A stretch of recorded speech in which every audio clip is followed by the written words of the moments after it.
So let me introduce them and not waste any more of your time. At the end there is Christian Corno, who's Director General of Marianopolis and has been since 2016. He was previously academic dean, staff member, faculty member at Marianopolis. He has a Master's of Economics from UQAM and a Master of Education from University de Montreal. He's an experienced educator and administrator and has worked within the college network for more than 3 decades. And just completed a second term as president of l'Association des Collèges Privés du Québec. So that's Christian, and next to him is John Halpin.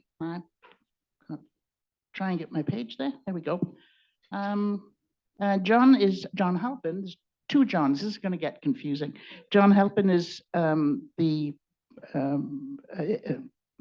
Abbott College. He came there from Champlain College, from Quebec City, and you were there as Dean of the Faculty, John, and Academic Affairs. He's been a math and physics teacher, and he's been an engineer, experience in the engineering world. John Abbott, he's been co-chair of, my notes say, CICAN. You want to tell us what that stands for in a minute? Colleges and Institutes Canada. Say again? Colleges and Institutes Canada. Colleges and Institutes of Canada. For the Advisory Committee on Student Mental Health. That's a topic that's come up a number of times in the last day and a half, and I'm sure we'll hear more about it. And that helped to launch the new national standard of Canada for mental health and well-being for post-secondary students. So that's quite influential. And he's been on a number of boards and is president for 3, or vice president for board of 3 applied research centers: artificial intelligence, pharmaceutical research, and optics. So wide-ranging. Next, that's right, Teresa. The other John McMahon, Director General of Vanier College. And John claims more than 40 years of experience in education and has been academic dean at Vanier. He's been senior vice president, academic and student success at Loyalist College in Belleville, Ontario. He's been director of Centennial College and principal of Johnny Marek School in Kujua. So he's been all over this part of the country as well. John has taught at both high school and college levels and worked as a counselor in various locations, including Canadian Arctic, Bahamas, there's a switch, Quebec, and Ontario. So thank you, John.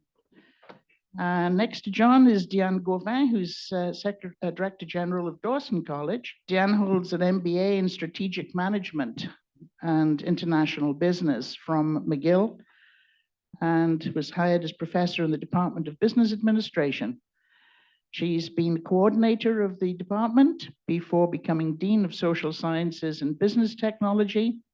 And from 2014 to 2021, she held the position of academic dean and oversaw academic aspects at Dawson, and now Director General. And next to me is Terry Kharyati, who is Director General of Heritage College, proud product of the Quebec education system and a graduate of Heritage College. All his education has been in Quebec, and now he's going to bring the perspective of the west of the province to get us off the island of Montreal for a bit, and let's see what's happening in other parts of the province. So welcome to everybody.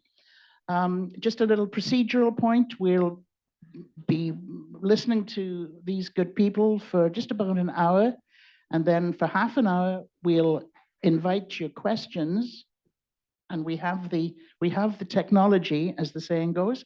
So we'll leave about half an hour at the end for your questions, comments, and so on. Is that okay? So there's been a lot of press lately on some of the various problems that are facing the education system as a whole, and we might as well start with the biggie. Let's start with Bill 96, which has had an impact on a number of aspects of life in the colleges, I guess. Where are we going to start with this? Where should we start with Bill 96? Enrollment, would that be a good place to start? Or courses, change in the curriculum of the colleges? Where would you like to start with this? Because I think both topics need a bit of discussion. Diane, you're moving forward to the mic there. Do you want to? I was moving forward to see Oh, that. Well, everyone's going to have a shot at it. So So you want me to why start? don't you do that? Yeah. Go ahead. Okay, so yes, there have been a lot of changes in the Anglophone CEGEP system, clearly. First thing I think that I'd like to say, and I think that all my colleagues agree, is that we never oppose the objectives of Bill 96, or which became Law 14. We are not against promoting or ensuring that the French language become the la langue commune. So we have repeated this over and over again, and we do not want to be perceived as people against French. Diane Gauvin, je suis francophone, alors voilà. The issue with the law in general was that it was implemented very quickly, delays that were unreasonable in our opinion, that we have students in our college, and we are hoping that what we're giving those students will be sufficient for them to succeed. And we're offering a lot of support. All of us have implemented a number of measures, but the timing was not great. We have students in our colleges at the moment, and we're not sure of their status. We're not sure what group they belong to. So there are a number of issues. So I don't want to go specifically. I think we can all address the specifics after. But there have been issues with the implementation of it and the very, very tight deadlines. Yeah, thank you. That's a good start. That's a good start. Thank you. John Halpin, are you leaning forward there to the microphone? Sure. All right.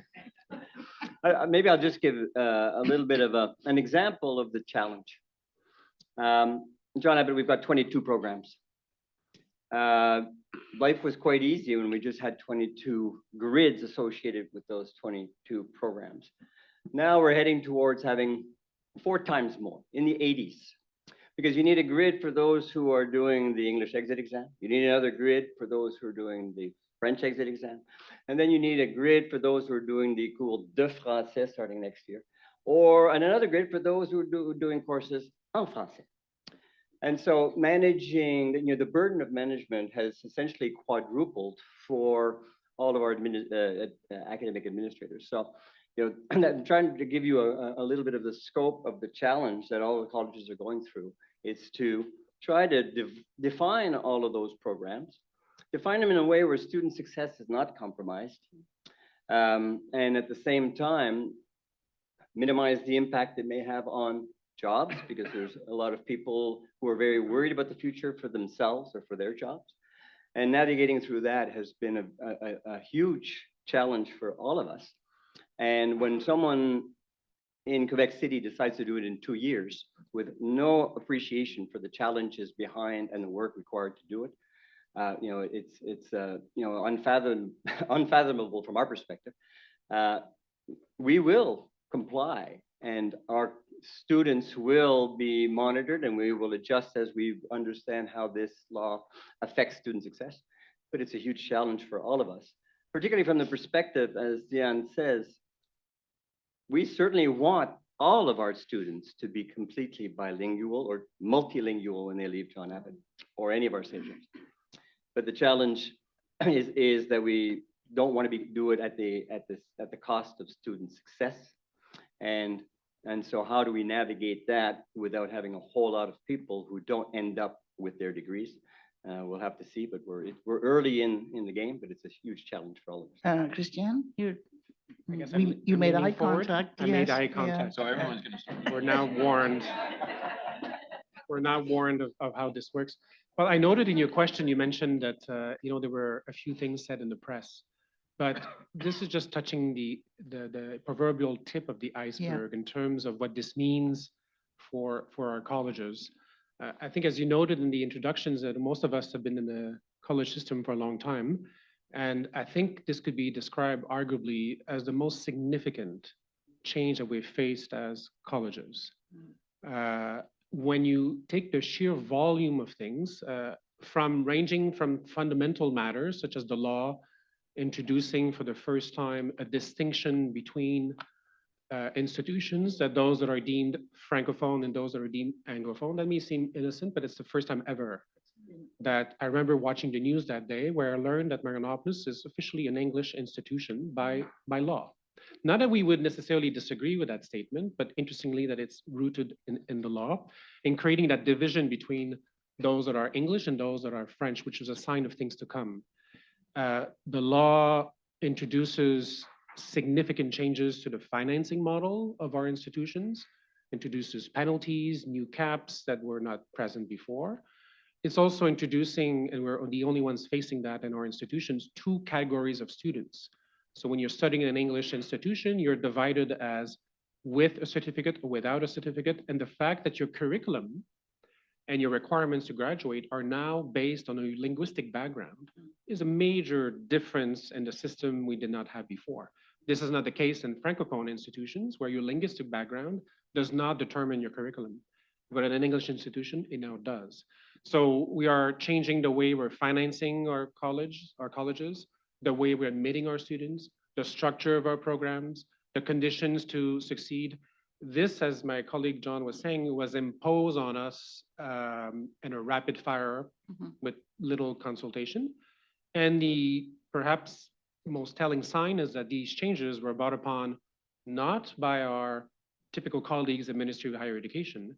This is the Ministry of Justice that led this change and therefore introduced a number of measures that don't necessarily fit and the way we construct our programs. So it's a really deep, significant change, and we're just now, as our colleagues are saying, managing the changes and trying to do the best, thinking, of course, first and foremost of our students. But the ramifications and the implications of this law will be felt for a number of years. So it's really, I think, a sweeping change to our system. So it goes way beyond the number of French courses that your youngsters are going to have to take. Yep. Terry, what about the view from the West? I didn't lean forward. You're sitting next to me. I'm just, hi, everybody. The question? I just wanted the view from the West. Just, are you a youngster? Are you a student? I couldn't call them youngsters. They're men and women.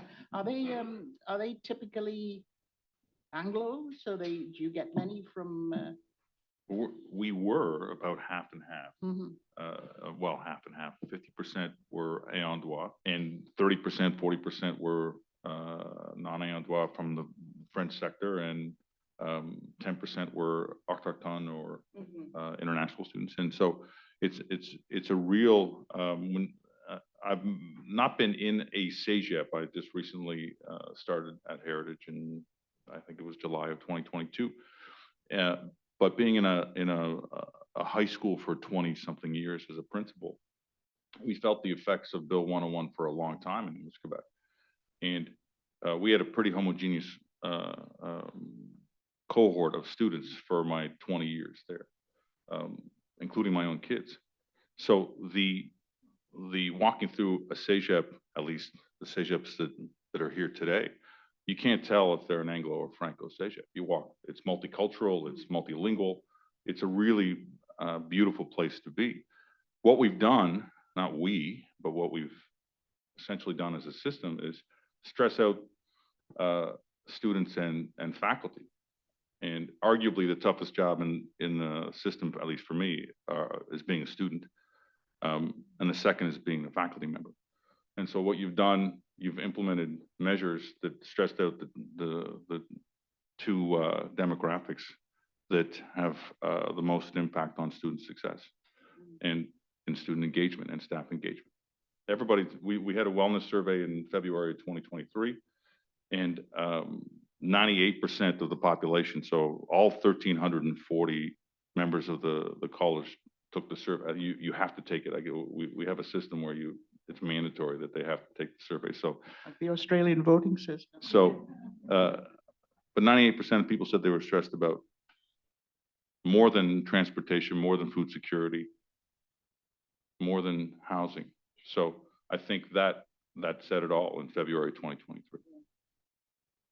So this goes way beyond 3 French courses. John, do you want to add? I'm sure you've got other things that, from your perspective, there you can add to this too. Yeah, I think if I look at Bill 96 and, all of the issues, concerns, problems that we deal with, I kind of put it into any one of 3 categories. One would be the complete lack of respect, lack of consultation for English institutions of higher learning. The second would be all of the problems in terms of implementation of this law, all the requirements and the challenges we face, whether it be the 3 course requirements, the priority clauses, et cetera. And the third would be the political aspect, because we're often working hand in hand and directly with the Ministry of Higher Education, which by and large goes very, very well. We have strong support and we work very well. We always have worked in a collaborative manner, but it's really with the government in terms of changing the discourse. We need to change the discourse. The English colleges and CEGEPs, school boards, universities, we're not the enemies of French. As was mentioned by my colleagues, we are all absolutely committed to promoting, preserving French, but we want to do it in a collaborative manner, not in a manner where things are imposed upon us basically as a punitive measure without sufficient consultation. So it's lack of respect and consultation, problems of implementation, and then changing the political discourse. So regardless of what we're talking about, I can usually fit it into one of those 3. And we go back and forth among those 3. And sometimes all 3 are active at any given moment. So change the discourse. How?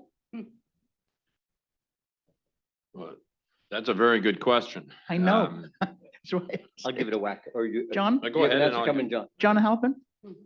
You'll realize that we know each other very well. Very well. And if you think there's a lot of competition across the CEGEPs, you're wrong. We really collaborate enormously. And it's always a pleasure to be with these people, and we meet regularly. So you'll feel some camaraderie. To come back to the question, I think if my mother tongue is French. I have 80% sans francophone and 20% Irish. The Irish takes a lot of space because that's just how.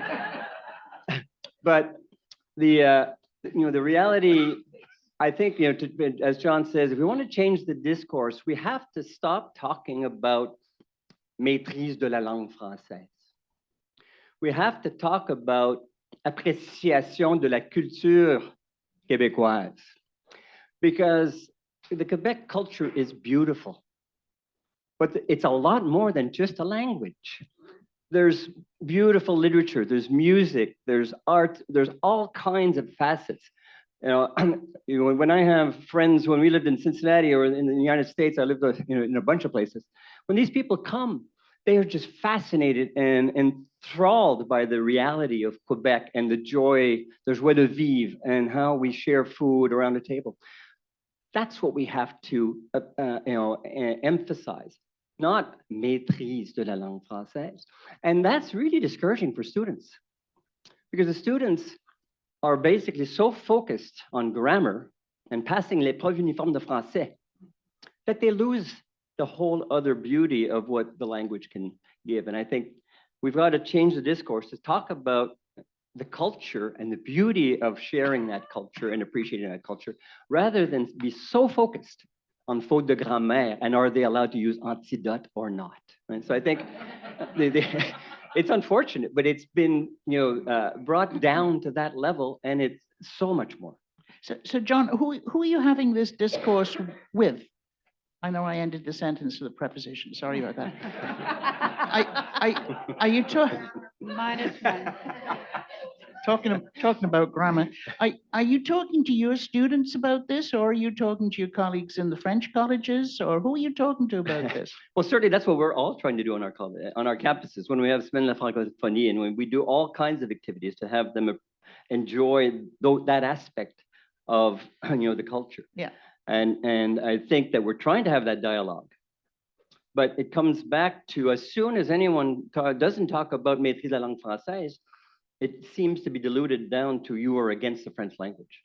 And that's, as John says, we've got to refocus the dialogue, because we all are very sensitive and we want our students to learn more than one language. Mhm. We have Indigenous students who are coming to us from, up north.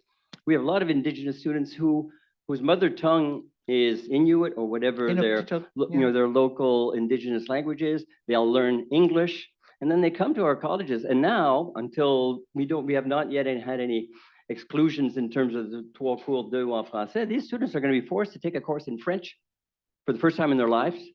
And if they don't pass those courses, they don't get their deck.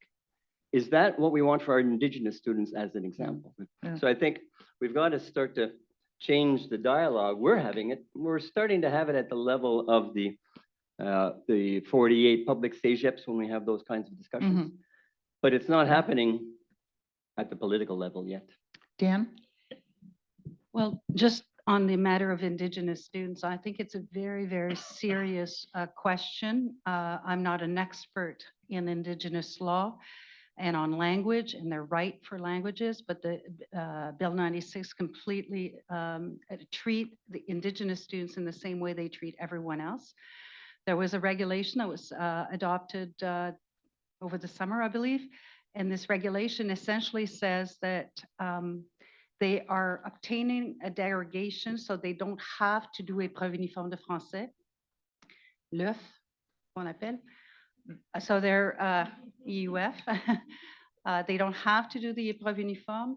However, so it's only a derogation for that. So they don't have to do the 3 courses that prepare them for épreuve uniforme, but they will have to do, unless if we win, they won't, but we're still fighting this. They will have to do les 3 cours en français. They won't even have the choice. I don't know how much you know, but they won't have the choice of the 3 cours de français.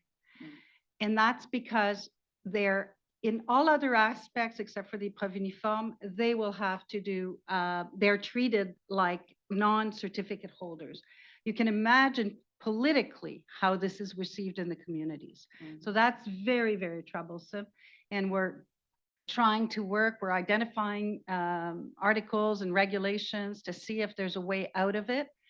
This could have been avoided. There was a motion presented by the opposition, not a motion, but during the commission parlementaire, there was something that was submitted, I believe, by Manon Massé, and it was rejected by all other parties.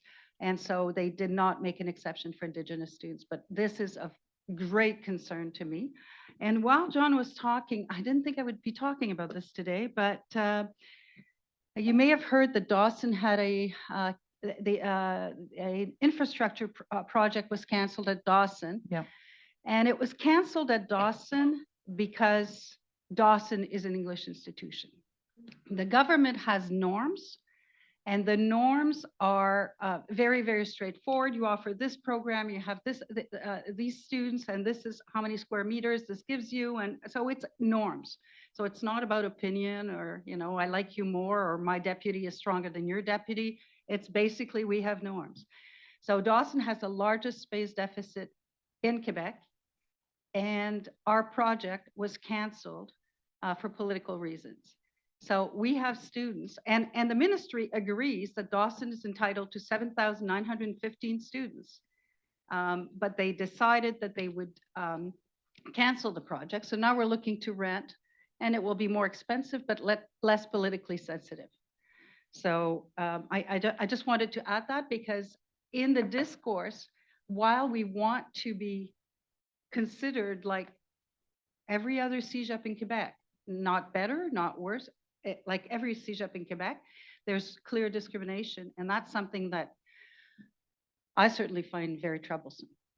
It seemed rather odd to those of us who were following it that this was for a program that was going to train nurses and medical type, which we so need in this province? Yeah, it's really that we don't have student spaces. If you come to Dawson, you'll see students sitting in corridors. So we don't have enough space. So what we had decided is we moved some programs to create more space within, but yes, it was all for our medical programs. Yeah. The other, you know, if you're going to be silly about this, you'd say, well, Bill 96 is going to restrict the number of students you get, so maybe you won't have a space problem. Well, so Bill 96, so we have, I forget all the terms now because we've been out of this for a little while, but we have what's called a devis essentially. So how many students we're entitled to get? The ministry has declared Dawson at 7915. We never have wanted to go beyond, whether with law or without the law. We never wanted to expand beyond that number. And this is the number they're giving us.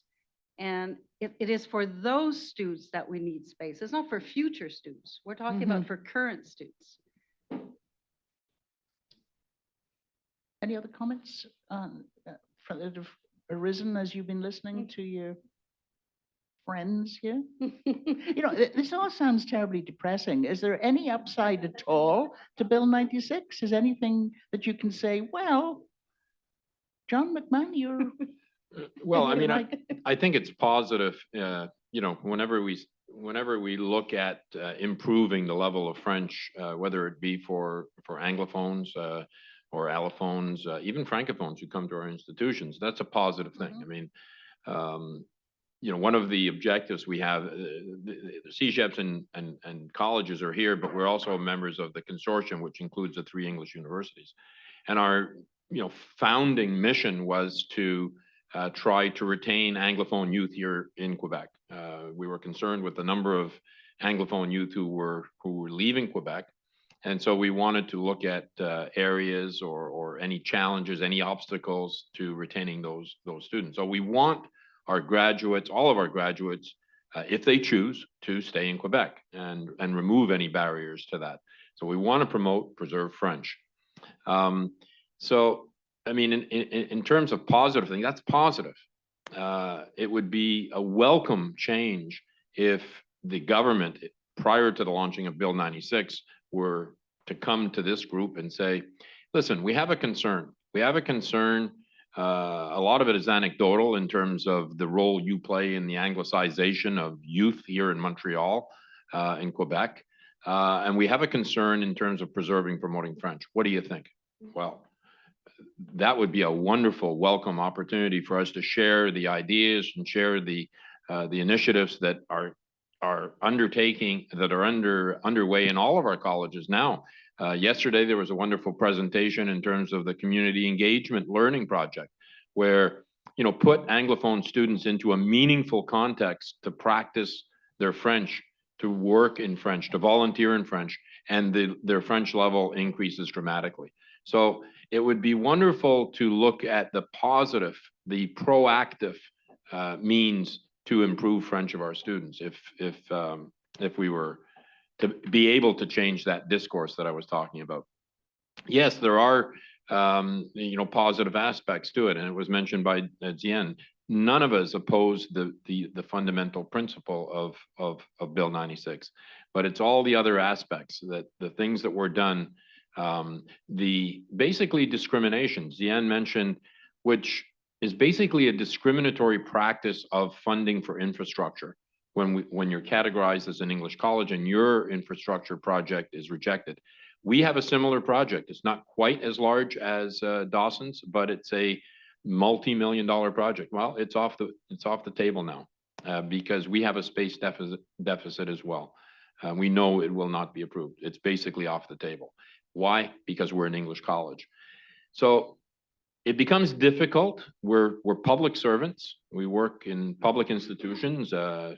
Or semi-public, my colleague at Marianopolis. But in terms of the CEGEPs, we're public servants. We work in public institutions. Yes, we have to respect the law. It becomes difficult sometimes when we're faced with these practices and these measures, not to react in what would be described as a political manner. We're not politicians, we're educators. We want to focus on education, but it becomes increasingly difficult to do so. when we're faced with legislation like Bill 96. You know, you're talking about if they'd come and asked us what our views were and what ideas we had. This came up yesterday too in the town hall, this lack of consultation. And we see it in all aspects of the education milieu, I think, but I don't know what the answer to that is. I think if you had that answer, then, you know, we'd all go far. And it's not just at the CEGEPs and colleges. Dr. Sébastien Lebel-Grenier mentioned it yesterday in terms of this recent tuition hike at the universities. There was no consultation with the English universities on that particular initiative. Now, there's a promise to meet with the English universities, but we saw the same thing with Bill 96, the 3-course requirement. That was not presented to us with an opportunity to address it in the brief that we gave to the Parliamentary Commission. That was not on the table. We learned about that during the amendment process. In fact, Diane sent me a message saying, "Are you watching? Are you watching what's going on in the amendment process right now? There's something that they're putting on the table at the last minute, the 3-course requirement." We were completely unaware. So that goes back to that first category I was talking about: lack of respect, lack of consultation. So my message to anyone in the government is, work with us. We are Quebecois. We're English-speaking Quebecois. We're absolutely dedicated to this province. We want to work for the benefit of all of our students, but you've got to stop treating us with disrespect. That's very clear. Let's talk about working for the benefit of all our students. You've all in various ways talked about student success or hinted at the notion of student success. And you mentioned it, Terry, that you're talking about a very diverse population in your college. You've got Indigenous students, you've all got students with special needs, diverse in a number of different ways. Can you talk a little bit about what you face as issues or problems with that, and what you do to get a support for these students? Or, I mean, I know you don't just throw them in a class and say survive, but what sort of issues do you face and what do you do about it? Diane, do you want to start that one off? Well, going to your previous question, was there anything positive coming out of this? Or do you have anything positive to say? I'll try. No, I think that we are so committed to student success that we're putting measures in place at the moment without being financed for these measures. We submitted a request to the ministry, and it's coming soon. So and we don't know, we've asked for a certain amount to be able to cover the cost of the implementation of. Right now, we're really focusing on the preparation for F, or pour l'épreuve uniforme. So we need financing. We've added support for these students. The one good thing, I spoke to our French department, and the feedback I'm getting for those who are doing, essentially the non-certificate holders who are currently doing the first course, and we're only in November, so we don't know how they're doing. But what they've said is the students are extremely motivated and are working really, really hard. And they say it's a pleasure to teach them. So if we have to say one thing, I think that's very encouraging. However, those are the ones who are still in class. And we have to really try to address the other students, because then they don't have access to higher education. They won't be able to go on to university. So for us, it's quite important. In terms of the students at the college also, the variety or the types of students has not changed with the implementation of the law, and I don't expect it to change. We will have this melting pot of students from different origin, Indigenous students, perhaps fewer immigrants. So that will be the ones who have not been educated in Quebec, or at least for the most part not educated in Quebec. They will likely not be coming to our college. Different origins, yes, but what about different needs? Students with special needs, for example, and There are some students, and that's a very limited number of students who have been exempt from taking second language French even in elementary and high school because of different handicaps. Those students will be exempt from the provisions of of Law 14, but there's very few of them. The other ones, like their other courses, they will have to adapt. They will, They'll have to take the courses the way, yeah, yep. yeah. But the ones who are, for example, we have autistic students who just cannot acquire a new language, those students would be exempt. What about support in their student life and in their other academics beyond French? Terry, do you want to make a start on that one? I would love to. Go for it. Kate and I go back a long way, actually, so we go back like this. We're good.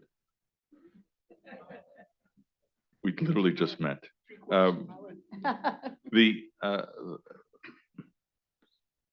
I think, well, I'll speak to one good thing that's happened. I think the way that the law has been implemented has forced us to work together in our college. So I would say that the faculty and in particular academic services have taken on the challenge of making these courses and the tough decisions to implement them.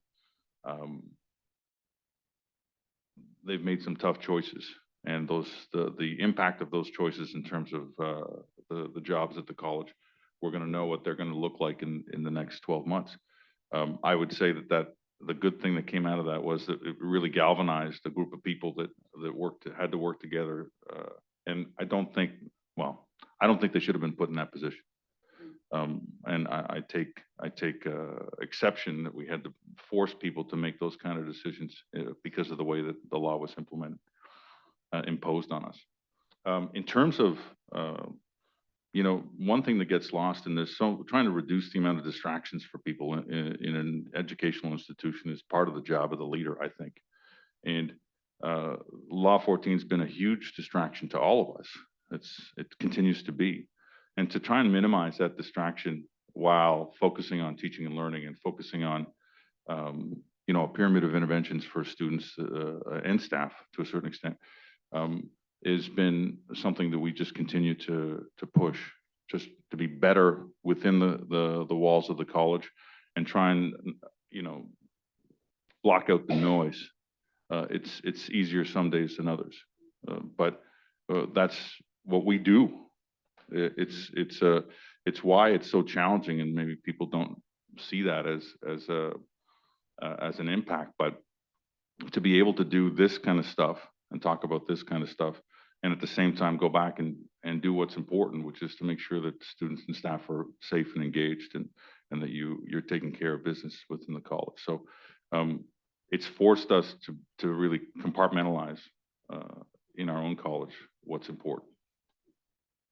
Well, defining what's important, and then we're back to student success and student support. John Halpin, I know that a little bit about John Abbott, and I know that you've got a number of initiatives to support your diverse student body. Do you want to talk a little bit about that? Tell people some of the things that you're doing there to support the students? I can talk specifically about John Abbott, but I know that what I'm talking about is happening in all of our institutions. Sure. And we're all doing wonderful things, and it's kind of nice to let's shift over to some of the wonderful things that we're doing, because we're all doing great things. For example, John Abbott has for a long time had an Indigenous Resource Center, and then we've developed multiple programs. We've got a program with the Cree where we are teaching them a kind of a pathways program in their own communities. They came to us and said, we want a program that will allow our students to stay in their communities and get prepared for CEGEP or university. We have another one with the Inuit and with Kharyati, and we have about 30 to 40 students here in Montreal who are being prepared. It's kind of a pathways program for Inuit students. When we had pathways programs years ago, the success rates were about 25%, 30%. It was very difficult with our Indigenous students. Success rates on these programs are in the 80 to 90% range. It's phenomenal when you work with the communities and you start to listen to them and give them the kind of programs that they're looking for, what can happen. We've done all kinds of work. We got a Bell Let's Talk, $200,000 last year, to do a whole lot of support for our BIPOC students, because, in all of our communities, we have challenges with, the diversity that's there. And Bell supported us, and we're hiring a whole bunch of our graduates to come back and be mentors for our BIPOC students, and that's being funded by Bell. We're doing a whole lot in all our colleges in terms of mental health. When I was on the Mental Health Commission, where we were developing the protocol for post-secondary education, I was hearing from across Canada, because this was a Canadian group, and it's probably happening here, but we're just not measuring it. A lot of students were registering for colleges across Canada, not to go to the courses, but just to get to see a psychologist. Because it would take 2 years in the public system, and if they came to our colleges within a couple of months, they would actually get to meet a psychologist. So it's kind of scary that our institutions are starting to replace that system. We're doing it for student success reasons, because if our students are not comfortable, don't feel safe, or have issues in terms of their mental wellness, then we need to support them. But it's kind of scary if that's the way of things to go. When I started at John Abbott, we had 4 psychologists. I now have 10, right? That's over about 9 years or 9.5 years. So that's, it's an interesting challenge that we all face, and I'm sure it's the same thing in the school boards. It's not just happening at CEGEP, and our colleagues at universities are saying the same thing. So I think, as Terry said, it's forced people in our colleges, when you're faced with a challenge, people start to work together. It's forced us to work together a whole lot more. I've had more whiskey with John and Diane in the last couple of years than we did for the first 10 years. But the reality is, it's forcing that. And I think it's important to realize that, at least on the public side, and I'll give Christian a chance because he can give the more semi-private or private side, but there's 48 public CEGEPs in the province. So 43 of our colleagues have grown tremendously in their empathy for the English colleges. Interesting. Because they understand what we are having to do, and they keep telling us when we meet 4 or 5 times a year at all 48 CEGEPs. And I have heard in the last couple of years, on ne sait pas comment vous faites. Félicitations. Vous n'êtes pas découragés. So, if you want a positive, we have, certainly there's been a whole lot of empathy and a lot of collaboration from our French colleges and colleagues in terms of trying to help and supporting us in whatever way they can. Because I can tell you with 100% certainty, the majority of the French colleges do not like l'épreuve uniforme de français either. They think it's ludicrous. And at the same time, the problem of assuming that in 2 years we can solve the problems of the world in terms of the French language is again ludicrous. We need to work with the school boards, and a lot of you are here. We need to say, okay, how do we start right from the beginning and ensure that our students are as bilingual as they can be? 55% of the students at John Abbott are certificate holders, and we'll see how that changes with time. But those students need to be comfortable in French. I want them to be. I want them to choose to stay. If they choose to leave because they've got a great opportunity, hallelujah, we're opening the world for them. But I don't want them to leave because they can't feel or don't feel welcome. And so we as educators have that obligation to make them make that choice and have that choice. So again, I think there are a lot of good things that will come from this. But there's going to be, we'll have to go through the valley before we get back up the hill, and that's the sorry part of it. When the first results of l'épreuve uniforme de français come out around January 2025, just think about it. If our success rates are as good as our colleagues in French institutions, then the French institutions who have low success rates are going to get blasted. I don't want that. If we have low success rates, they're going to say, on le savait, les collèges anglophones ne savent pas comment enseigner le français. Whatever the success rates are in January 2025, someone's going to get blasted. That's not the kind of environment we want. We want an appreciation for the French language, not attacking those who aren't doing it in the right way. So we will see, but I'll give Christian a chance. You've been too quiet, my friend. I was going to ask Christian what his perspective was on all this. From being, what do they call you? They called you semi-public? I Well, mean, you know, you're not the- part the of this person- whiskey group either, by the No, sound of I- it. I don't. This is just water. Well, I mean, in our Quebec system, we're considered at Marianopolis as a private college, but as soon as I step out of the province, I'm not considered private because we get a lot of funding from the government. You were talking before, Kate, about students and student success, and our issues and challenges are the same as a college, whether you're English or French, all these student mental health and so forth. So it's not unique. But perhaps one of the things I find interesting and I wanted to share is when I had discussions with our students last year, when at the height of the Bill 96 drama, and asking them about how they felt about it and so forth. And many of them said to me, "Sir, this debate of English versus French. This is for old people like you." Which is, you have to take that in stride, right? I'm not going there. They were invariably thinking, this is the battle of our parents. This whole thing, we don't care, really. Because they're viewing, I guess it's very Montreal reality also. They're thinking of themselves as students, as citizens of the world. They have ambitions, they want to do things. They appreciate French, they do participate and engage in the French culture, but they don't define, am I listening to French today or am I doing English? That division doesn't come naturally to them. They just do things. I remember a student saying, at home, I speak French. My friends that I play soccer with, I do it in French.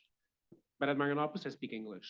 And it was like a non-issue. Why are you asking me about identifying myself? Are you Francophone, Anglophone? This whole thing that we put so much weight on is seen as irrelevant. And they understand, actually, when I speak to our recent graduates, they see how many opportunities they have because they're bilingual. They're become so much more attractive in the rest of Canada because they have that skill set. So they view acquiring language skills as an asset, as a positive thing. But many of them don't see it as a matter of identity necessarily, as we tend to force it on them to define exactly who you are. They tend to have, for the most part, a very pragmatic sort of approach to things.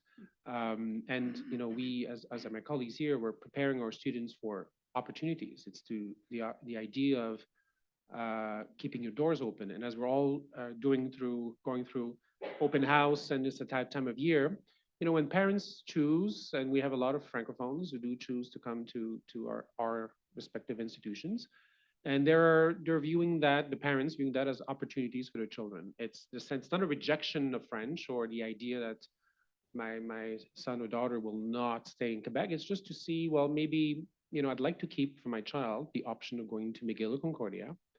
And I'm thinking maybe that transition would be eased if we study in English. But we're also thinking about French colleges. They're sort of shopping, thinking, making their minds, and the choice of an institution is not limited to the language of instruction. There are many other aspects, the sports team, the environment, the location, all that is just one of the dimensions. It's not as dramatic as sometimes we portray it, is that I'm going to choose to go to English or French. You're looking at a variety of factors. So in that sense, to me, there's that great disconnect between the way our students perceive themselves, the way they're thinking about themselves, versus the way some of our friends in Quebec City are thinking of a more sort of divisive or black and white. So to me, that's comforting to know that for the most part, our students don't feel that engaged with that political debate.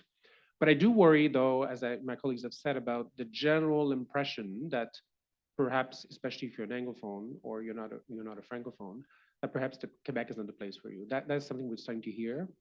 The general ambiance of, and we hear our premier repeating this week again, il y a trop d'étudiants anglophones au Québec.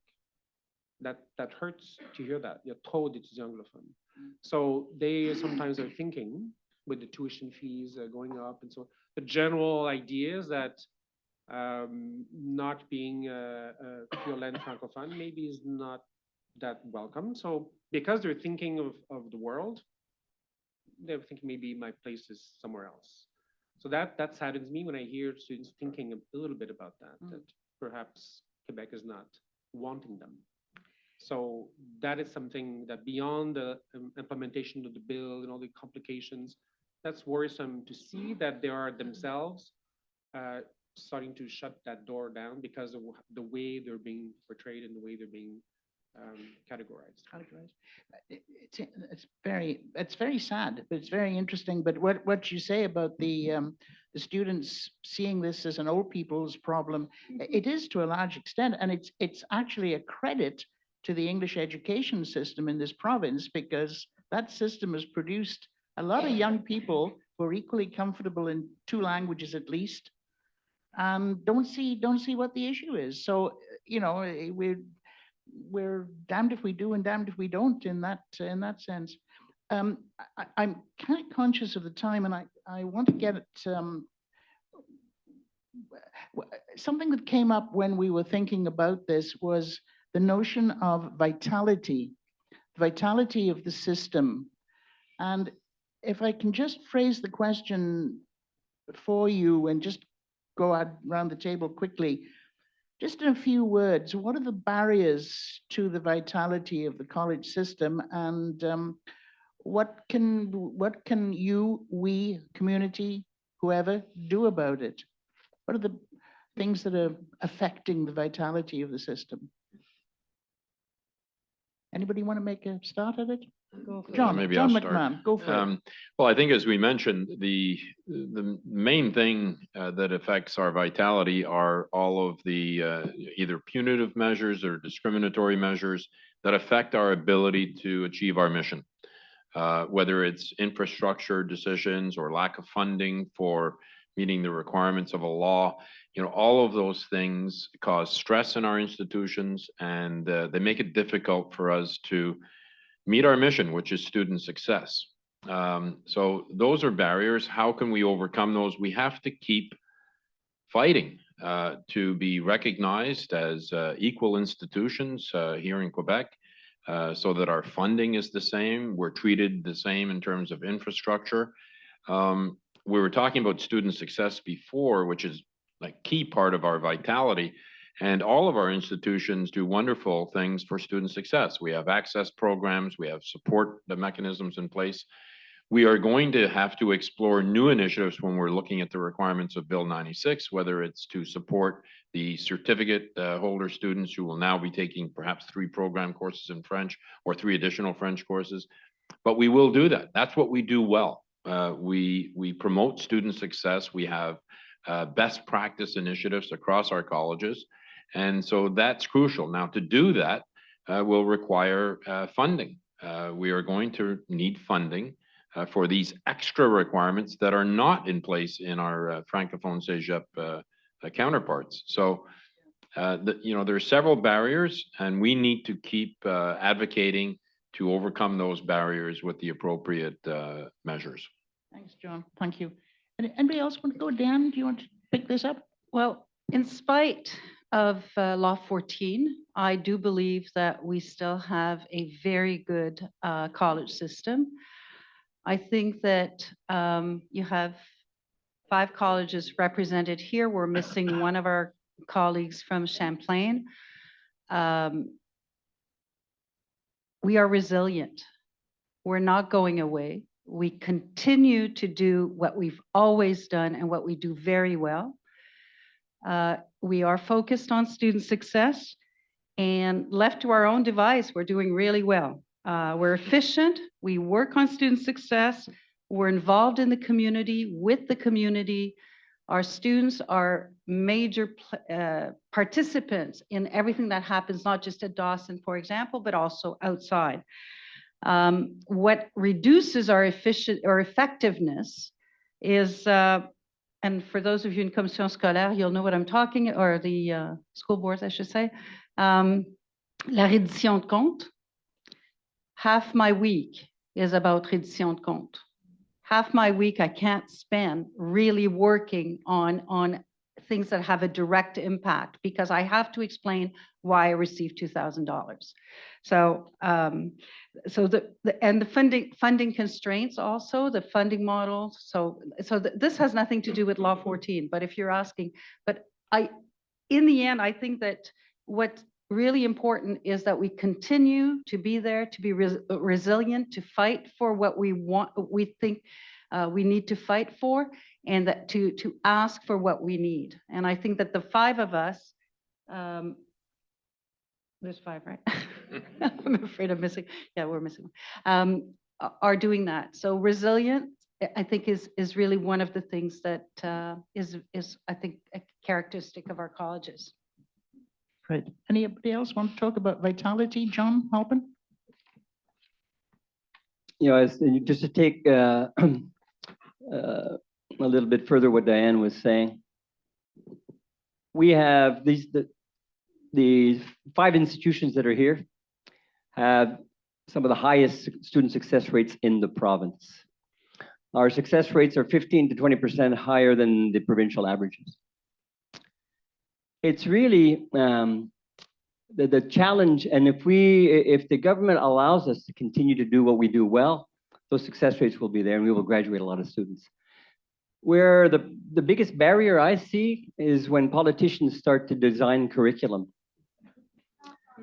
And I think that, you know, let's let the pedagogues design the curriculum and let's let the politicians find ways to get votes that don't imply designing curriculum. And I think a lot of the barriers will go away. Thank you. That's great. Anybody else want to add anything?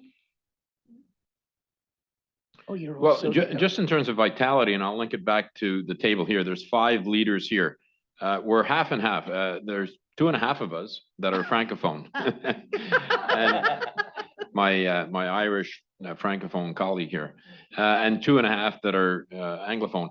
If I look at, and I think it's similar in each of our colleges, I have 8 directors that report to me. 4 of them are Francophone. When I go into meetings, prior to the meeting, before we actually start the meeting, the meetings are in English, but not always. There's sometimes, my directors speak French to each other. It's not a problem. The students in our cafeteria, we're roughly 50-50, certificate holder, non-certificate holder. There's French being spoken throughout Vanier College. It's not a problem. Students who went to high school together, Francophone high school, they speak French to each other. They go to class, yes, they're learning English. We are not vectors of Anglicization. We are not. And we are promoting French, preserving French, and I would look for studies, not just anecdotal data that's thrown out at a press conference by the premier or any other politician, but real data. What are we doing to preserve, promote French?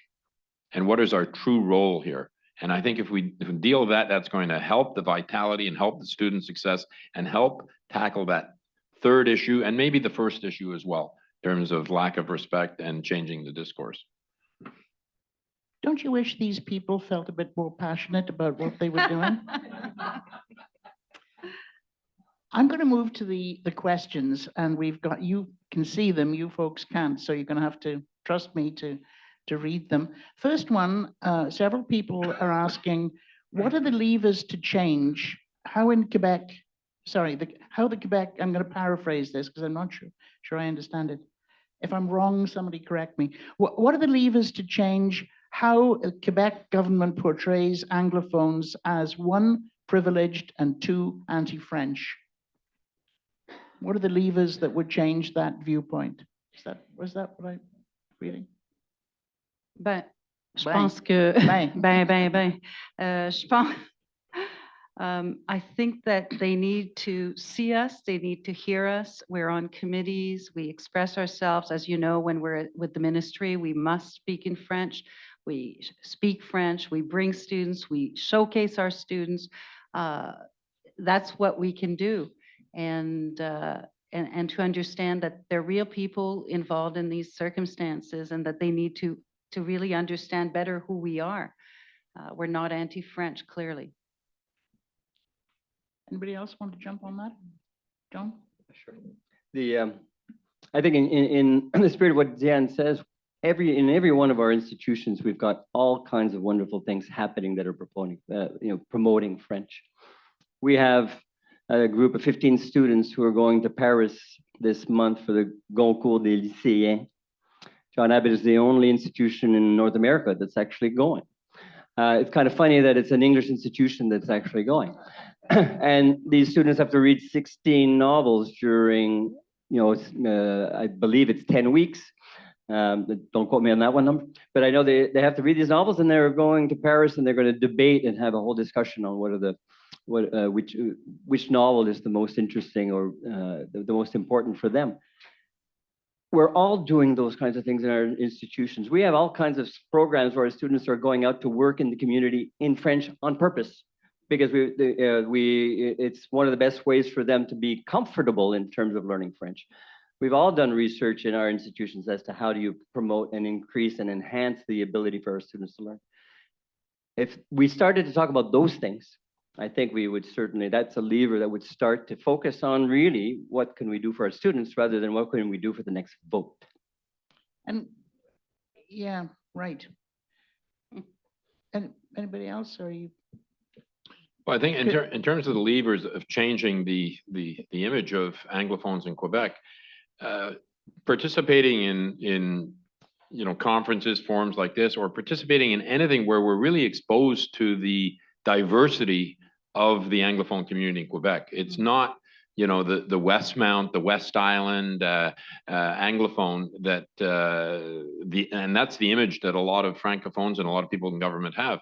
But if you look at the Eastern Townships, the North Shore, the wide range of Anglophones in Quebec, and not all Anglophones are doing well.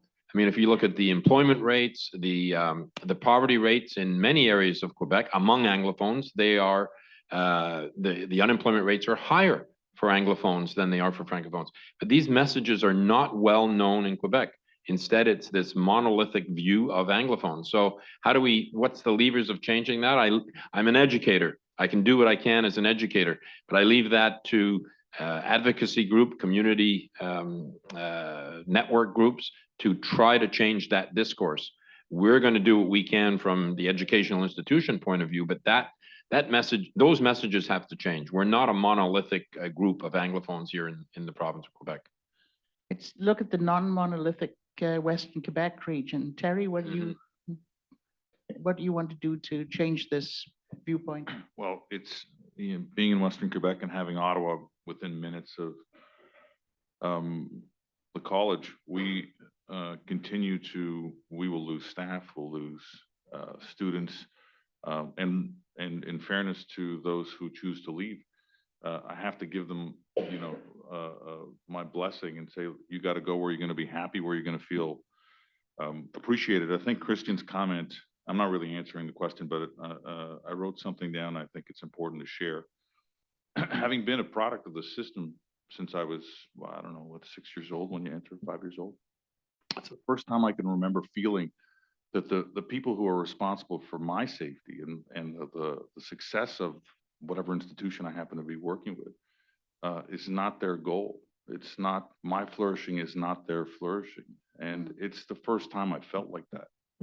And talking about it in this way with my colleagues, because there's no bigger agents of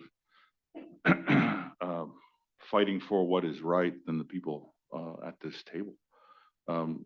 That it's the first time that you look up, and I'm not talking about the Ministry of Higher Education, that's not fair, but that the arm of the government, that the flourishing of Heritage College is not the first priority, and that's a shame. You're starting to answer another question that's here, so I'll go on to that. I didn't mean to do that. No, that's okay. You didn't know what the question was. The question is, the University of Ottawa, for example, admits secondary 5 graduates. The question is, do the best students and those coming from families of means now have an incentive to skip CEGEP? Go on with your answer, Terry, if you want. Please. I think that they need to do a grade 12. So they can't go directly from Quebec High School. No? I'm looking at your admission first. Okay, so I'm not aware of that, but I know that some students have chosen the grade 12 route. Maybe I can address it. Perhaps I can address it. Yes, please, based John. on my years in Ontario. There are a lot of pathways. In fact, at one of the meetings we had of all 48 director generals, I think we were where we were addressing one of the sous-ministres, and we were talking about these issues of pathways. What is very possible for a Quebec Anglophone student, what we're seeing actually, if you go to some of the high school recruiting sessions, is an increase in the number of schools that are offering grade 12. That is definitely on the rise, and because those students then with a grade 12 would be able to go directly to university, well, both here in Quebec and elsewhere. But there are numerous pathways that people are not aware of. For example, the Ontario college system operates many of their programs on a 2+2. So if you go and graduate from an Ontario college with an Ontario college diploma, 2 years, there are many articulation agreements with universities in Ontario, 2+2. Now, for Ontario colleges, you can go to an Ontario college with a secondary 5. So a secondary 5 student here in Quebec could go to an Ontario college, like the college I worked at, Loyalist College, or Algonquin College across the river from Terry's area, do a 2-year Ontario college diploma, and then pathway to an Ontario university and get a bachelor's degree. In how many years? In how many years? 4 years after secondary 5. So 2+2. So these pathways are available. And, you know, the measures that they're putting in, which are really punitive in some ways for some students to pursue the CEGEP or college route here, could result in losing several students, either to grade 12 and then off to university, or to Ontario colleges for the 2+2 pathway. So that's a very real pathway that exists. And if I was back in my Ontario college system, it may only be a question of time before we see Ontario colleges advertising that pathway. That is possible. So again, that's not our objective. Our objective is to have students pursue the Quebec system, which is a unique model and an excellent model in the world. And we are strong supporters of the Quebec model, but that is a reality that is out there. Thank you, Diane. Maybe I taught at McGill for a number of years, and there was a significant difference between Ontario, well, rest of Canada students versus CEGEP students. Of course, in the level of maturity, but in critical thinking, as an example, was much stronger with students who had gone through CEGEP. So there are a number of options, but I think we want to keep the students or the people in Quebec. And we don't necessarily, I mean, it's not to say they shouldn't go. I'm just saying that we have to be able to offer to these students real options. And the way of escaping by doing, you know, like the grade 12 as an example, then and doing 4 years is not necessarily the best. Now, I understand why they do it, but it may not be the best solution. So we have to really think about how we can support these students. And it starts in elementary school. The ministry decided to really go after CEGEPs, and I feel that they really decided to go against Dawson specifically. But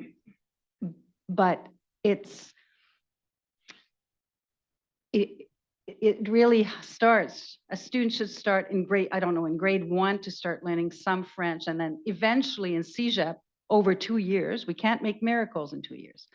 So I just think that that's an important aspect. Thank you very much.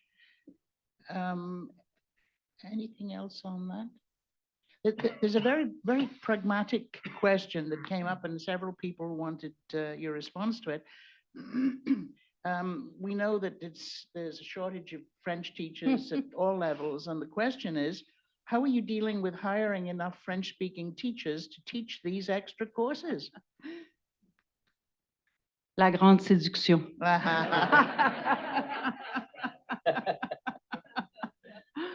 And I'll make sure they know that these colleges are terrible. Anybody else got a sensible answer? It might cost me another bottle of whiskey. I don't think we've seen the impact yet. I think it's too early, Kate, to be able to assess that. We're just starting to implement, and it's going to take about 3 years before it's fully implemented. I'm sorry to say to my school board colleagues that we may be stealing people from from your institutions. Because the CEGEP teaching environment is attractive to a lot of people, and so we may see that. And I'm sorry to say it, but if I had to, if I look at where some of our new hires are coming from, they're coming from your institution. So I'm expecting that that's going to be, unfortunately, the first step. It doesn't solve the problem. No, no, it just moves the problem down a bit. Yeah. Christiane, have you got any famous solutions here to getting enough French? Same as John. Yeah, just an aspect to that. We recently conducted a survey of all our faculty, and we had a very, very strong participation rate. It was a voluntary survey, but to assess the willingness and ability to teach in French, so that in our planning processes, we had an understanding of how it may affect one department, one program area more than another. And we were quite surprised and quite pleased with the results. There will be an impact, there's no question, but the impact may not be as great as we had initially thought in terms of the lack of individuals to teach either program courses in French or cours de français. So, but it's too early, as was said, to really know what it's going to look like when we implement. Okay. Maybe just to note that you'll be able to recruit some of our teachers who are losing their position, which is the other side of, we have to hire a lot of French teachers. We have no additional courses. We have the same number of courses pre-Law 14, post-Law 14. So the French teachers who take positions, it means that other teachers are losing their jobs. Yeah. As an example, complementary courses, Spanish, German, Italian, Hebrew, all those courses, you cannot take a complementary course in Hebrew in French. So but that's just an example. So there will be teachers who will be out of jobs, but there won't be French teachers. Terry? Well, first, I hope the ministry takes a look at real solutions, long-term solutions to this, because it's not going to go away. Not for anybody, not for any of our French counterparts, neither the youth sector or the higher learning. It's a problem that you would think is going to get worse before it gets better. So there's some foundational stuff that needs to happen. From our perspective, we got the idea, I think, last year from my colleagues that we polled our staff, and again, to their credit, a good portion of staff said, "Look, I'll take French courses. I'll do whatever I can, not only to save my job, but to add to what we've been talking about, embracing the opportunity to teach in French, if we could." And again, that's a testament to the people that work with us, that we were presented with these, I think, at times unreasonable requests, and people are stepping forward. And public, semi-private institutions, no matter where you are, require sometimes that dedication that the system is kind of built on, and sometimes we take for granted. There's another question that kind of is almost a follow-up to that one. How are faculty members being supported through these changes for, one, to improve their French or become bilingual, and two, when this comes up with their students? So is there any support in place for faculty members to improve and be able to teach in French? John, you're nodding. Well, we're all in the process of implementing that kind of support. As Diane said earlier, we put in a request, and a good part of the money we've requested from the ministry is to do professional development for our teachers who do that specifically, and give them not only the tools to improve their French, but also adapt their pedagogy and translate their course outlines and all the work that's there. So there's a whole lot of work that has to be done. We are doing it, all of us, right now. because right now it's hiring French teachers for ELEF, and next year it's the cours de français. So we're in the process of developing all of that support, and the support is there, and also adapting enhancing our centre de français and all of the tutoring support for students on the French side. So all of us are doing those and preparing, to develop those resources. We're in the process right now. We're again a year away from really being at the end of the phase 2 of the implementation. And again, there'll be multiple years of assessing student success and adapting, because we know that this was done so fast that we're going to have to make decisions this year and then adapt to them as we see what happens as things evolve. I have to admit that I'm old enough to remember when immersion came in and the school boards were going through the same issues, where suddenly they needed a heck of a lot more French teachers. So if you can find anybody old enough who was an administrator in those days, you might learn something from them. Maybe, sorry, go ahead. maybe Jan. just, so we're looking for French teachers. That's one thing. And then we need teachers who can teach their subject matter in French. Yeah. So, and there we have to support the teachers, not all teachers, those who are interested, we can't impose that they teach in French. And it's very expensive, because the way that we in the collective agreement, I believe it's called recyclage, but I'm not sure. Sounds weird. But in any case, I think that it's very expensive, because they will not do their full load of work and take French courses. So you have to replace them in, let's say, the equivalent of 2 courses. That's very expensive, and that's part of and because we don't have funding for it, the colleges can't afford it. So we have not started this fall. So starting in the winter, there's not a lot of time to improve for next fall. So we will very likely take the ones who have the highest level of French. Obviously, someone who doesn't speak French will not be, it won't be possible, but it's complicated and expensive.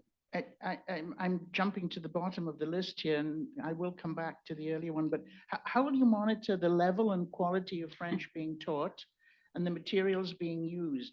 Will you have linguistic revisions, for example, and do you have a budget for this? That's the responsibility of the department chairs, the quality of teaching in their program. We can oversee a little bit, but it's their responsibility. And they will do the best they can do. There's very little time to be able to prepare. Let me go to the top of the list. What impact do you foresee this legislation having on school boards and on universities? So your perspective there as being in between those 2 levels, if you like. What impact do you see, what impact do you foresee the legislation having on school boards and universities? Christiane? Sure. Were you leaning, John? No, I'm Or- No, Christiane, you were. Yeah, well, in some ways it's early to tell, but certainly, I mean, as we've said at the onset, this was first and foremost a political reform, not an educational reform. And one would think that, when you go about changing requirements related to the mastery of French at a college level, which is 2 years or 3 years, you would think of it from a more systemic perspective in terms of what kind of changes you need to do at the high school level in order to ensure that students are successful at the college level and so forth. But that's not been the approach. And when we have raised repeatedly, as my colleagues can attest, repeatedly with the Ministry of Higher Education, are you talking to the Ministry of Education? And essentially the answer is no, like eventually. So if there's any, I suppose at some point, and there are a bunch of other reforms going on at the Ministry of Education, but certainly for the school boards, the current group of students that are in our colleges and CEGEPs this year, next year, are in many ways facing a great experiment. We're implementing, thanks to the talented faculty that we have, these new courses, and we're giving them the support and so forth. But it's incredibly fast to do that in a semester. So Yeah. we rely a lot on the goodwill of our faculty, their commitment to student success. So we're lucky that way. But we're kind of hoping that the students will somehow adjust on that. But it's a bit of an experiment, because and they were not really told of their conditions or of admission until past the admission period. So this whole thing was sort of imposed on them out of the blue. So I think clearly at the high school level, there are questions to be tackled in terms of how to best prepare students to be able to be successful at a college level, especially for those whose French is not necessarily a strong skill. This work needs to happen before, because our faculty are telling us when they're reviewing the files of our current students, in some cases, you will need, in order to pass that épreuve uniforme de français, 800 hours of French. But how on earth are you going to do 800 hours of French on top of regular curriculum? So it actually will, it's not really doable. So there are, I think, I hope that the ministry will think of it, but if not, that the school boards and the high schools will have to make significant adjustments to their curriculum to ensure that these students do well at the college level. I suppose on the plus side for universities is that as our students will become increasingly bilingual, increasingly comfortable in French, it may very well change the path that, and we start seeing it at Marianopolis, the path the students choose, where it's no longer just Concordia and McGill, Université de Montreal, or I should say. So our students are becoming more comfortable and therefore may choose to go to different universities. The fact that the international students, that group is drying up for many reasons. We're expecting, I think, that and these are students who would normally come to us as international students, move on to Concordia and McGill, based on the implications of the Law 14, but also the recent tuition hike. We can expect for universities to face that challenge also in that sense. So these are a couple of things that come to mind. Thank you. I want to get to two more questions that I think we should address. So, and I've only got about 5 minutes left. So can I move on to those? John, McMahon, you were moving forward to the mic there, but are you okay if we go on? Yeah, I'm good. Okay. And I think these are kind of interesting questions, and there are enough people who are interested in asking them. One was, how can we involve Francophones to actively support minority rights, considering the strong ties between our organizations and the broader society? So Francophones in general, not just the Francophone education community, I suppose. Anybody want to try it? No. I think it's a question of generation. Like Christian said earlier, I don't know that the young people really are so worried Have about a it. problem. That's interesting. John? Well, I think it's a difficult one. I mean, but I would invite Francophones who would be the best to answer that. But I think the politics of it make it difficult, because whenever you couch and surround legislation with a language mission, it becomes very difficult to oppose it, because if you oppose Bill 96, well, then you're accused of not supporting French. So I think it becomes difficult. There are a lot of Francophones who are just like us, and they're supporting that higher education needs to be open. It needs to be accessible. You need to have choice. If you choose, there are Anglophone students who choose to go to a French CEGEP or French university. Wonderful. And we feel the same. There should be Francophones who choose an English college or an English university. Wonderful. And I think, Francophones would need to step up and insist that higher education remain open and optional in terms of choice. I think things may get to a point where that becomes more possible for people to do it. But right now, I think it's prohibitive, because if they do, they are accused of not supporting the missions of the French language. So Yeah. it's a political tough. issue. That's tough. Can somebody answer in, I was going to say 25 words or less, but that's impossible. How will admissions be managed for non-rights holders who apply to Anglo CEGEPs and colleges in Quebec under Bill 96? So how will admissions be managed for non-rights holders? Come on, John, 25 words or less. You're not going to get one answer, because every institution is dealing with it based on the reality in our institutions. For Terry, there's a whole different reality out in Holland and Gatineau than there is in the West Island, than there is downtown. So I don't think you're going to get one answer, and it's not going to be very fast. We are all working to give priority and understand what that means, what the priority clause for les ayants droit. And we are looking at different approaches. So I don't think you're going to get it in 3 minutes or less. It's not my question. Anybody else want to jump in on that one? Ultimately, I don't think that the profile of our community will change. We will have pretty much the same amount of non-certificate holders as we did prior to the law, because we don't think that that we had a lot of certificate holders who did not find spots in our colleges prior to the law. There was a perception that a lot of Anglophones did not get in. They may not have gotten in the program they wanted, but they did have a spot in one of our colleges. So that's, so I don't think they'll be admitted. They may not be admitted in the more, les programmes les plus contingentés, the ones that are more restricted. There's a really nasty question that we perhaps should finish with. Great. Bill 101 resulted in more education choices for Anglophones than Francophones. Bill 96 makes Anglophones more bilingual than Francophones, so Anglophones come out ahead. Does the government realize this?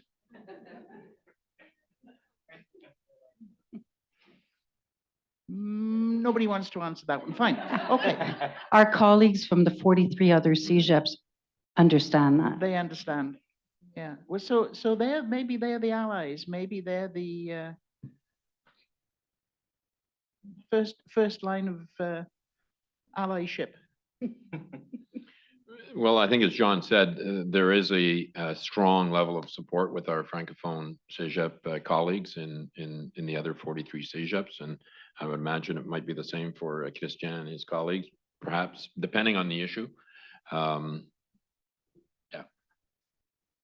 We've gone way over, well, not way, we've gone over time, so I think maybe, no, can I go 5 minutes more? Okay, I can go, got my instructions there. Maybe, can I just say something Yeah, about, go ahead. your question before, but with universities and high Yeah. school, and Yeah, I jumped. one over of the that things we will, I think we should ask, or at least a consideration of our students who take courses in French. Their grades may be affected if they're weaker in French. So if we identify those courses, when they look at the R score, there might be a way that we don't discriminate further when our students graduate. So that's something. There is a question on this that Oh. relates to that, so perhaps we should look at that one. Will the scores be adjusted in any way to accommodate the changes? The R score is a product of, it's a university tool. Well, not the use of it is used by universities. So we have to try to maybe lobby the English universities to at least consider the fact that a student who is very, very strong, but may not be as strong when it's taught in French, I don't know that they should be discriminated against. So can you make an adjustment, or can you persuade the universities to do something? It or- would be the university. It would be, Yeah, just to, we are members of the consortium, as you mentioned. When Bill 96 was first launched, the universities, quite frankly, were, well, it's more of a CEGEP issue. That has changed. They now recognize that as English institutions of higher learning, we can all be targeted in one way or another. So I think we would use our collaboration and the spirit of the consortium to discuss that with our university partners, at least in Bishop's, Concordia, and McGill, to have an understanding of that. So that's something perhaps for a future discussion with our university partners. Anybody else want to jump in on that one? Okay. We pretty well tackled the first one. Oh, Christian mentioned possible negative issues with CEGEPs being identified in law as Anglophone institutions. Are there any positive aspects to this? Well, then on a laughing note, possibly, we keep asking to say what are the positive benefits? We have not found one yet, but we keep asking with the ministry to say, okay, well, listen, can you give us an exemption on this, or is it okay in terms of the law? Why do we have to translate everything if we're declared as an English institution? No exemptions yet. So far we've not seen one. which is why there's a sense that it's punitive. But hopefully at some point we'll understand, well, what if we're an English institution, what does that allow us to do that our French colleagues, have or don't have? So to be continued. To be continued, yeah. It may be a bit early in the year to answer this one, but I'll try it anyway. Have you seen changes in application numbers among students coming from English language high schools since the public announcement of Bill 96? No. You mean you No. haven't seen any, or there haven't been any, or? No change. I'm sorry. We've not seen any change. So you're still getting the same applications from the same students, the same mix of students? Not at Harry. You're not?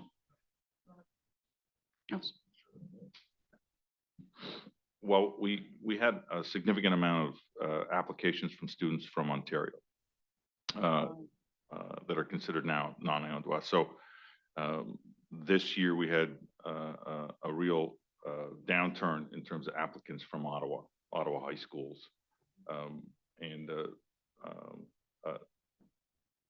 students who are more mature who now were planning to come to us in things like in programs like nursing, that chose not to because of the new regulation. Yeah. Thank you. Look, again, this group could obviously go on for a very long time, and have obviously got some thoughtful answers to questions, but we do have some other business to close up the long and wonderful 2 days. So I'm going to thank everybody, Christiane, John, Diane, and Terry. Thank you so much for what you've done.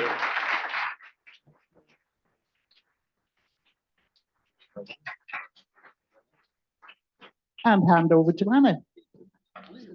And also, I'd like everyone to give Kate a round of applause as well, please.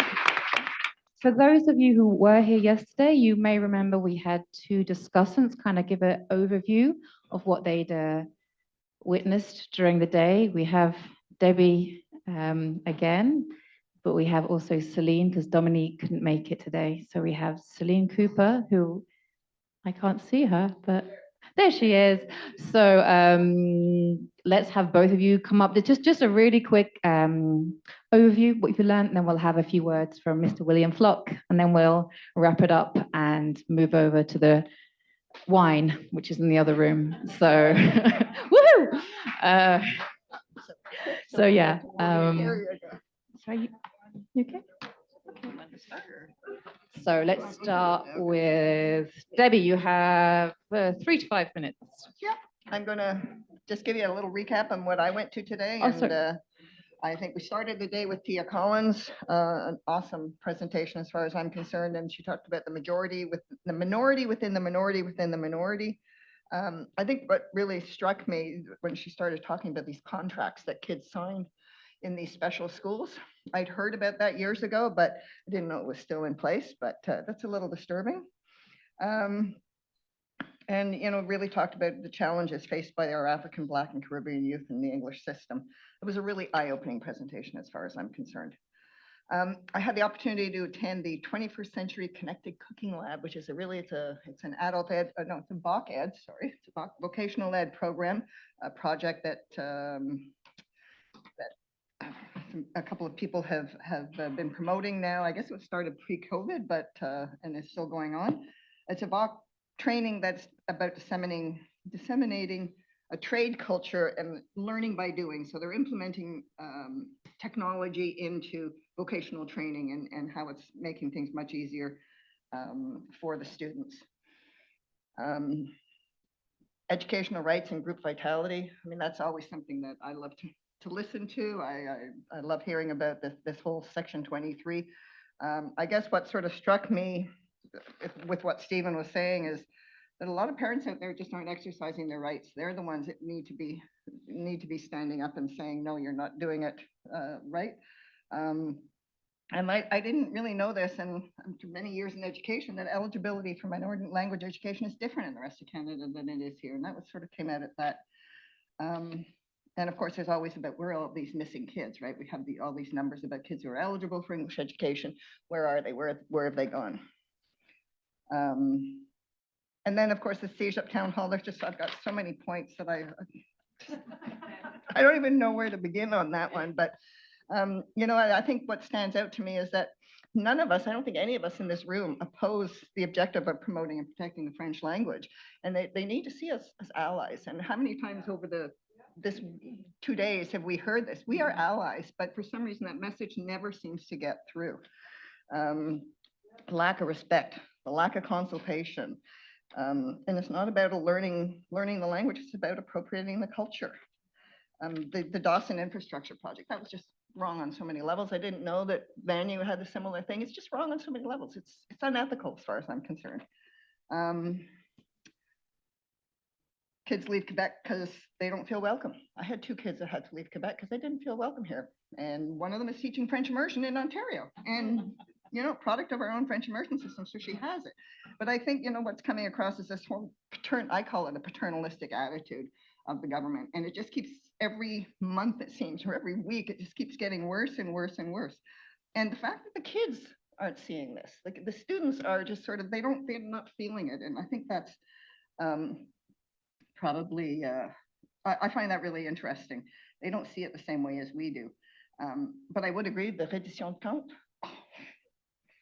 I work with the Ministry of Education. It is over the top, and this is recent. I know, Melanie. But no, I really enjoyed these past 2 days. Lots of interesting presentations. So thank you, Anna. I think you've done a great job organizing it. You and Celine. So. Thanks so much, Celine. Thank you. So about a year ago, Anna, Lorraine, and I met at the Green Spot Cafe in NDG to discuss this forum and what we were thinking about. What are the key themes? What is going to be the focus of this conference? And the question that kept, and this was at the time when Bill 96 was still really hot. I mean, it's still hot, obviously, but that was sort of the main discussion that was going on in the public and within our institutions. And the question we kept coming back to was, what is at stake? What is at stake and why does it matter? And I think that still holds true. I think we had it right on. And one of the things that's come out during this forum and in other conversations that I and many of you have had is that this moment feels very different, right? I think this is an all hands on deck moment, and we all realize it. So what's at stake for this community? What's at stake for education system in the broadest sense, for our minorities with minorities? And for the educational continuum, not only in the English sector, but how all of this is affecting Quebec as a whole. We need to stop thinking about it in these, along these language lines. The issues that we've been discussing are affecting Quebec, or they're Quebec-wide. So I do think that there's a silver lining, and I think that some of the key takeaways, there's a new sense of urgency and a sense of mobilization that people are recognizing that now is the time that we need to find new strategies and new partnerships. We heard collaboration over and over again. We heard cooperation. We heard partnerships, and I think we get it. And I was really pleased to see a lot of new faces at this conference. This is the 3rd QUESCREN conference that I've been involved with. We've seen different folks from the government, from ministries, some of our Francophone counterparts. I think that's fantastic, and I hope it continues. In terms of our English language post-secondary institutions, I want to thank the directors general of all of these CEGEPs. They're very busy people. They're very smart people. I have the real opportunity to work with them all closely at the consortium, and it's like a masterclass. So thank you so much for being here. I think this show of leadership, one of the things that we've long talked about in this community is leadership. We want to see leadership where there's sort of a leadership vacuum. And this, I think, we're in really good hands. I was so pleased to see you here. So thank you for your contributions. I think that's really meaningful. And then that last message, I think the message that John and all of you really drove home is that we are here as allies and we're ready to work with Quebecers. All of us are Quebecers. Many of us are Quebecers. I'm here from Ontario. I moved here many years ago, and I know many of you are also interprovincial transplants here. We're here because we want to be here. So that message came across. We're partners, and we're here to work together. So thank you, Anna, thank you, Lorraine and Patrick, the whole QUESCREN team. You're just such a wonderful group of people, and I love collaborating with you. And thank you for letting the consortium be a part of this initiative. You're welcome. Thank you too. Thank you. And now I'll invite Mr. William Flock to come and say a few words.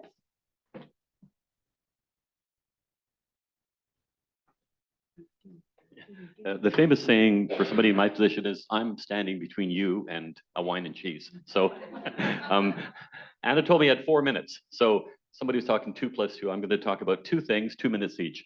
I think the first is to really repeat and second the comments that Celine made about this conference and about QUESCREN's amazing work in getting the conference together, but also just so clearly fulfilling their role, which is a multi-party research collective that not only conducts research and develops resources, but is intimately involved with the transfer of knowledge, giving researchers the chance to share their knowledge with interested parties. And I think also building bridges between the research community, civil society, institutions, community organizations, and government. I'm very pleased that we have a number of new people in our team at the Secretariat. And I think we had 5 or 6 people who participated either in one or both of the days. My colleague with the Government of Quebec, Benoît Dubreuil, from the Commissaire pour la langue française, and colleagues were here. There are folks from the Federal Commissioner's Office, from Canadian Heritage, from Statistics Canada. I hope I haven't missed anybody, but I think what we've been able to do through these 2 days is to have a really good dialogue between the key players, both government representatives, all levels of government, community representatives, and institutional representatives. And I think if somebody was at all nervous, there's a lot of kind of political dimensions to all of this stuff, clearly, but the atmosphere is very respectful. I'm not surprised. It's what I would have expected, and what I know of the English-speaking community is that you're very passionate about these topics, but there's a lot of openness to interact and promote dialogue. So I congratulate all of you on that. So that was number 1. Number 2, I think, is just maybe situating that for us at the Secretariat, we're now housed at the Ministère des Finances, but we're an entity that has the same functions, the same mandate as we did when we were previously at the Ministère du Conseil Exécutif. And I recall at one point when the Secretary General Greffier, the person changed, had a new person, a new boss. I asked him, so what do you expect of the Secretariat and of me? And he said, you're meant to be our eyes and ears on the ground. And I think this kind of conference is an amazing opportunity for us to play that role and to be confronted with good, bad, and otherwise the kind of perspective that English speakers through their institutions and organizations might want to share with among themselves and with government. So the people from my team have taken lots of notes, picked up lots of information, made contacts. All of that is very positive. And I'll share that, though, perhaps one, maybe a bit of a contextual comment, and then maybe link it to some of the things that I've heard in many respects. Some of you are aware, because we held a meeting on October 5th with about 20+ organismes nationaux that we invited to explain the role that we at the Secretariat have with the negotiation of an agreement on Entente Canada-Quebec that will facilitate the transfer of federal funding under the Federal Official Languages Action Plan to the Government of Quebec for education and other services in other sectors. And I certainly heard here a number of issues and challenges that money won't solve all the problems, but it might help some of them. And I think, for example, the notion of, say, how one implements at the CEGEP level and at the school board level, Bill 96, that's clearly an additional cost that's imposed on the minority system. And if we can find through our colleagues at Ministère de l'Éducation du Québec or Enseignement Supérieur, if they're interested in promoting some initiatives that would have recognition of that, we would certainly promote it as well. The other thing that I think that we've been certainly already thinking about and talking about that is so clear in so many of the interventions that people made over the last 2 days is that the English-speaking community is not an enemy of French language. In fact, it's the best ally. And the organization institutions that represent English-speaking communities and provide services need to be mobilized for the government to achieve its goals around the French language. So I think that's something that it's not new. Within the Secretariat, we have many conversations with the Ministère de la Langue Française, with the Ministère de l'Immigration et Francisation, and along the creation of the new Francisation Quebec. And we've been saying that for a number of years consistently. And I think that this conference provides us a really good opportunity to say that, yeah, we were on the right track. That perception we have and the willingness and desire of the English-speaking community to be part of the solution is real, and we can count on collaborators. I guess, we think French resistance, French collaborator is not a good word, but I don't mean it in that way. No, allies. So I'll just finish now. I hope I did my 4 minutes, but thanks to everybody for a great conference, and I think we've all got lots of takeaways. Thank you. Thank you, Mr. Flock. And I'm going to pass you over now to Lorraine O'Donnell to finish up. Thank you, everyone, for staying to the end of day Friday afternoon. Thank you. Lorraine. Now I'm really in between you and the wine. So a list of thanks. Thank you to the Secrétariat aux Relations, SRQA. I've completely blanked because I always say the acronym SRQEA, for our colleagues from the Secretariat, for being here, for your support, financial, but also support in helping us learn how to work better with the government of Quebec.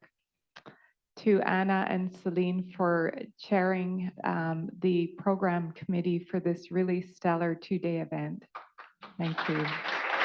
To the QUESCREN team, I'd like to single out Ana Gomez, who's been our eyes and ears on the ground, the queen of Concordia, who gets us to figure out how to work in this pretty big bureaucracy.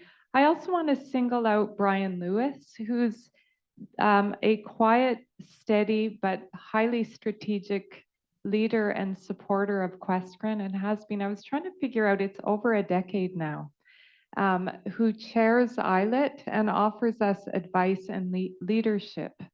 So thank you, Brian, for being there and for being here over the 2 days. I really have to say the presentations have been a model of deep knowledge, commitment, and integrity. And it's really meaningful and moving for many of us in the room to see that over and over and over again. The efforts, the resilience, the creativity people have, finding solutions in sometimes very complex and challenging environments is truly an inspiration. And finally, thanks to everyone in the room, the bitter enders who have stayed and who are here now. So I'll end on that note. Merci beaucoup. Puis c'est le temps de lever un verre pour dire merci à tout le monde. Au revoir. Thank you so much. Have a lovely evening.